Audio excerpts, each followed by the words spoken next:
నమస్తే, నేను మీ కుప్ప పద్మిని. ఇన్నాళ్ళు మీ సపోర్ట్‌ని నాకందిస్తూ, మీ ప్రేమని నాకందిస్తున్న ప్రతి ఒక్కరికి కృతజ్ఞతలు. ఇప్పుడు చూడబోతున్న ఈ వీడియో కూడా ఖచ్చితంగా మీకు ఉపయోగపడుతుంది. లైక్, షేర్ అండ్ సబ్స్క్రైబ్ చేసి మీ ఇష్టాన్ని, అలాగే మీ సపోర్ట్‌ని నాకందించండి. అలాగే ఈ వీడియో పట్ల మీ అభిప్రాయాన్ని కామెంట్ సెక్షన్‌లో కామెంట్ చేసి నాకు తెలియజేయండి. నమస్తే. నమస్తే. Welcome to our channel. నేను పద్మిని. ప్రస్తుతంతో పాటు వేదిక్ ఆస్ట్రాలజర్ అవినాష్ దాస్ ఉన్నారు. మాట్లాడదాం. అవినాష్ గారు నమస్తే అండి. నమస్తే అండి.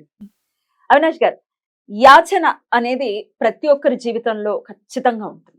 యాచించకుండా అసలు జీవితం వెళ్తుందా అంటే అది ప్రశ్నార్థకమే.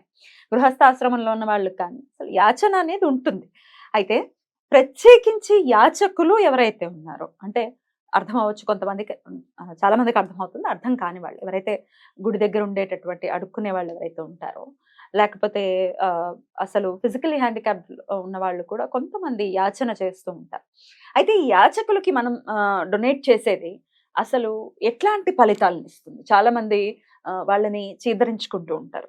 అన్ని కాళ్ళు చేతులు బాగానే ఉన్నాయి కదా, పని చేసుకో అని అనుకుంటారు. ఖచ్చితంగా మనసు బాధపడుతుంది. వాడు ఎవడైనా అవనివ్వండి, వాడు చెడ్డవాడు అవనివ్వండి, వాడు బద్ధకస్తుడు అవనివ్వండి, ఎవడైనా అవనివ్వండి, వాడి మనసు ఖచ్చితంగా బాధపడుతుంది. చాలా మంది పెద్దవాళ్ళు కూడా చెప్తుంటారు, నీకు వీలైతే చెయ్యి, లేకపోతే వదిలేసాయి, బాధ పెట్టకు అని. సో అసలు యాచకులకి డొనేట్ చేసేది ఎట్లాంటి రిజల్ట్స్ ఇస్తుంది? అసలు యాచకులతో ఎవరిని అంటే ఏ గ్రహం వారిని రూల్ చేస్తూ ఉంటుందని అనుకోవచ్చు? యాచకులతో మనం ఎంత జాగ్రత్తగా ఉండాలి? ఇత్యాది విషయాలు ఒక్కసారి మీ ద్వారా. దేవుడు ఎప్పుడైనా యాచకుడి రూపంలోనే వస్తారు. గుర్తుపెట్టుకోండి. అతను వచ్చి అడుగుతారు, చూస్తాడు, టెస్ట్ చేస్తాడు. ఏదైనా ఇచ్చే ముందు వీడు నాకు ఇవ్వగలుగుతాడా కరెక్ట్ అని చెక్ చేస్తారు. మీరు ఏ సినిమా అయినా తీసుకోండి. నాగార్జున గారు కూడా ఒక సినిమాలో యాచకుడు రోల్ వేస్తారు. శివశంకర అనుకుంటా, ఈ మధ్య వచ్చిన ఆదిశంకర. సో ఇప్పుడు యాచకుడు అనేది చాలా మంది వాళ్ళ దరిద్రం ఉంటుంది వాళ్ళకి అని అనుకుంటారు. కానీ అలా ఎప్పుడూ అనుకోకూడదు. చాలా సింపుల్, ఒకటి ఎగ్జాంపుల్ చెప్తా. మన మనిషి వ్యక్తిత్వం ఎక్కడ తెలుస్తుంది అంటే అండి, మనము ఎప్పుడైతే డబ్బులు ఇస్తాం కదా వాళ్ళకి, ఒక 2 రూపీస్ కాయిన్, ఒక 10 రూపీస్ నోట్ ఇచ్చేటప్పుడు చాలామంది ఇలా డబ్బులు పెట్టేసి వాళ్ళకి వాళ్ళ చెయ్యికి మన చెయ్యి టచ్ కాకుండా పెట్టేసి వేసేస్తారు. కొంతమంది అసలు ఏమి పట్టించుకోకుండా చేతిలో పెడతారు. ఇక్కడ జరిగేది చెప్తాను మీకు. ఎనర్జీ ట్రాన్స్ఫర్ అంటారు. ఇప్పుడు నేను మీకు షేక్ హ్యాండ్ ఇచ్చాను ఒక మనిషికి, మీరు కావచ్చు, ఇంకో అతను కావచ్చు. మీలో పాజిటివ్ నాకు వస్తుంది, నాలో పాజిటివ్ మీకు వస్తుంది. అది గుర్తు పెట్టుకోవాలి.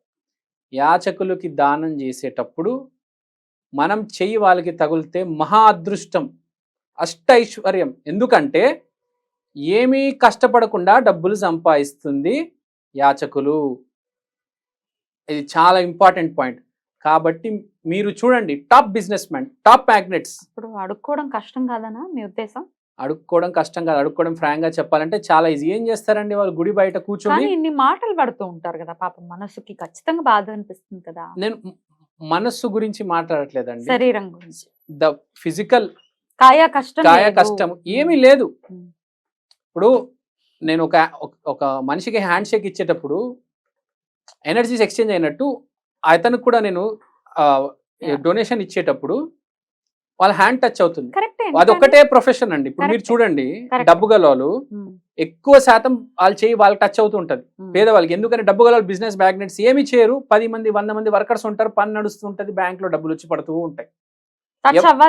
గ్యారంటీ టచ్ అవ్వాలి. మీరు చూడండి, మామూలు మనిషి, ఒక మామూలు మనిషి, మిడిల్ క్లాస్ పర్సన్ కి అప్పుడప్పుడు ఇస్తూ ఉంటాడు, అలా అలా టచ్ అవుతూ ఉంటది, కొంచెం కష్టపడతాడు, కొంచెం సుఖపడతాడు.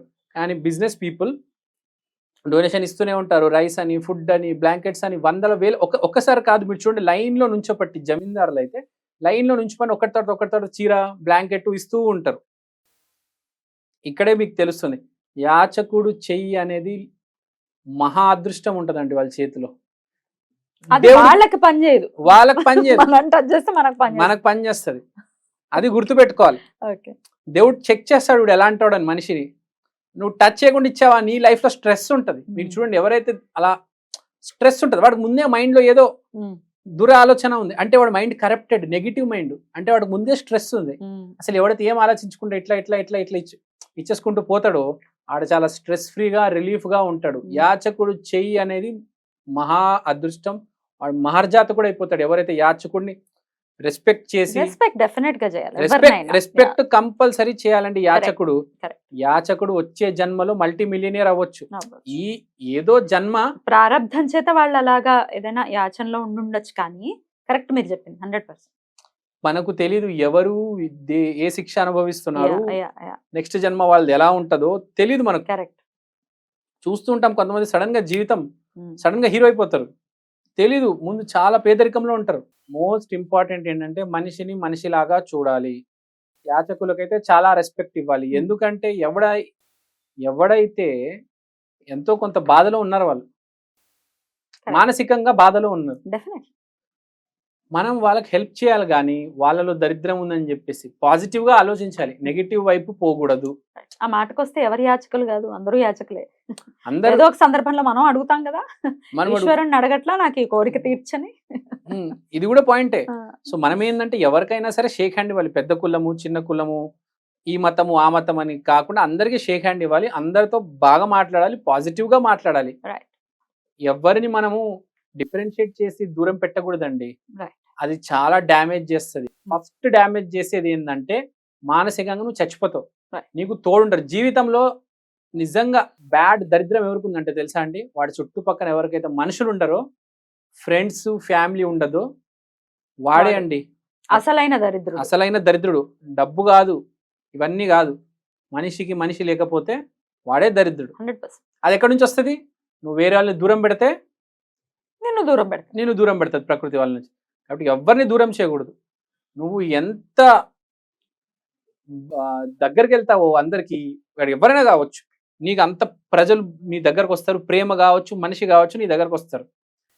సో ఎనీ డే యాచకుడికి ఇచ్చేటప్పుడు మనస్ఫూర్తిగా ప్రేమతో, అది కూడా రెస్పెక్ట్ అండి. చేతిలో పెట్టడం అనేది రెస్పెక్ట్. ఇలా పడేయడము, ఇలా టచ్ కాకుండా వదిలేయడము రెస్పెక్ట్ కాదు. Not at all. Yeah. Touch అవ్వాలి కంపల్సరీ. అది లక్ష్మి అష్టైశ్వర్యం అక్కడ ఉంది ఆ చేతిలో. Right. సో కంపల్సరీ ఈ విషయం గుర్తు పెట్టుకోవాలి. ఇంకోటి, కాయిన్స్ ఇస్తే చాలా మంచిది యాచకులకి. Okay. ఎందుకంటే మెటల్ త్రూ ట్రాన్స్ఫర్ ఎనర్జీ ఎక్కువ ఉంటది ఎప్పుడైనా. పేపర్ కన్నా పేపర్ ఉండొచ్చు, వాళ్ళు తీసుకునే పొజిషన్ లో ఉండొచ్చు. తీసుకునేవాడా లేకపోతే మనకు పుణ్యం ఎక్కడి నుంచి వస్తుంది అసలు? ఎగ్జాక్ట్లీ కదా. ఖచ్చితంగా యాచకులు ఉండాలి, వాళ్ళు తీసుకోవాలి, మనం పుణ్యాన్ని సమపార్జించుకోవాలి. రైట్ అండి, మంచి టాపిక్ ఇది యాక్చువల్గా. Thank you so very much. నమస్తే.